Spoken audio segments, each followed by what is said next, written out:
देश को उस दिव्य क्षण की प्रतीक्षा है जब अयोध्या में राम मंदिर में रामलला के विग्रह की विधि पूर्वक प्राण प्रतिष्ठा होगी। जाहिर है 22 जनवरी का वो दिन पावन और अलौकिक होगा, लेकिन उससे ठीक 21 दिन पहले एक शुभ समाचार भी मिला है। वो ये कि राम मंदिर में प्रतिष्ठित होने वाले रामलला के विग्रह का चयन कर लिया गया है। इसकी जानकारी केंद्रीय मंत्री प्रहलाद जोशी ने सोशल मीडिया प्लेटफॉर्म एक्स के जरिए देश से साझा की है। जहाँ राम है वहाँ हनुमान है। अयोध्या में भगवान राम की प्राण प्रतिष्ठा के लिए मूर्ति का चयन पूर्ण कर लिया गया है। हमारे देश के सुप्रसिद्ध मूर्तिकार हमारे गौरव श्री योगी राज अरुण द्वारा तराशी गई भगवान राम की मूर्ति अयोध्या में स्थापित की जाएगी। ये राम हनुमान के अटूट रिश्ते का एक और उदाहरण है। इसमें कोई दो राय नहीं कि हनुमान की मूर्ति कर्नाटक से रामलला के लिए एक महत्वपूर्ण सेवा है। श्री राम के अनन्य भक्तों को मूर्ति चयन की खबर ऊर्जा और उल्लास से भर देगी। जानकारी के मुताबिक रामलला के अचल विग्रह का चयन उन 3 मूर्तियों में से किया गया है जिन्हें भारत के 3 सर्वश्रेष्ठ मूर्तिकार मैसूर के अरुण योगीराज, बेंगलुरु के जी.एल. भट्ट और राजस्थान के सत्यनारायण पांडे ने तराशा है। रामलला की अचल मूर्ति के निर्माण से पहले 12 किस्म के पत्थरों को परखा गया। इनमें कर्नाटक की श्याम शिला और मकराना के संगमरमर भी शामिल थे।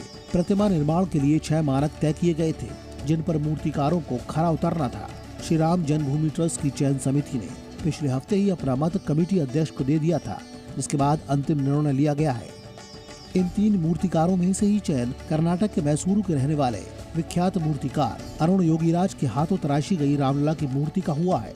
अरुण एक सुघड़ शिल्पकार हैं। इंडिया गेट के पास स्थापित सुभाष चंद्र बोस की ग्रेनाइट की प्रतिमा और केदारनाथ में आदि शंकराचार्य की प्रतिमा अरुण ने ही तराशी है। इन दोनों प्रतिमाओं का अनावरण पीएम मोदी के हाथों से हुआ था।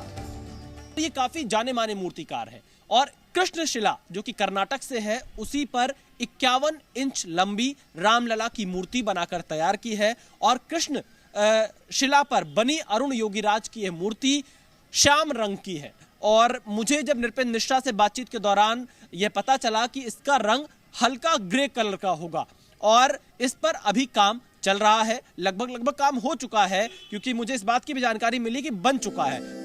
नए राम मंदिर में स्थापित होने वाली अरुण योगीराज की प्रतिमा को अभी सार्वजनिक नहीं किया गया है, लेकिन चयन समिति ने मूर्ति के लिए जो मानक तय किए थे उसके आधार पर अनुमान है कि वो विग्रह अद्भुत, अलौकिक और अद्वितीय होगा। 5 वर्ष की आयु के रामलला का विग्रह का निर्माण हुआ है। अनुमानित मानक के अनुसार रामलला की प्रतिमा 51 इंच ऊंची होगी और उस विग्रह में बाल सुलभ झलक के साथ एक आभा होगी। दर्शन करने वालों को छोटे से रामलला के मुख पर दिव्यता दिखेगी और उनके नेत्रों में विशेष चमक नजर आएगी। रामलला के विग्रह का चयन हो गया है। अब 22 जनवरी को राम की नगरी अयोध्या में त्रेतायुगीन अरुणोदय होगा और निश्चित ही वो न भूतो न भविष्यति होगा। विशाल पांडे के साथ ब्यूरो रिपोर्ट, जी मीडिया।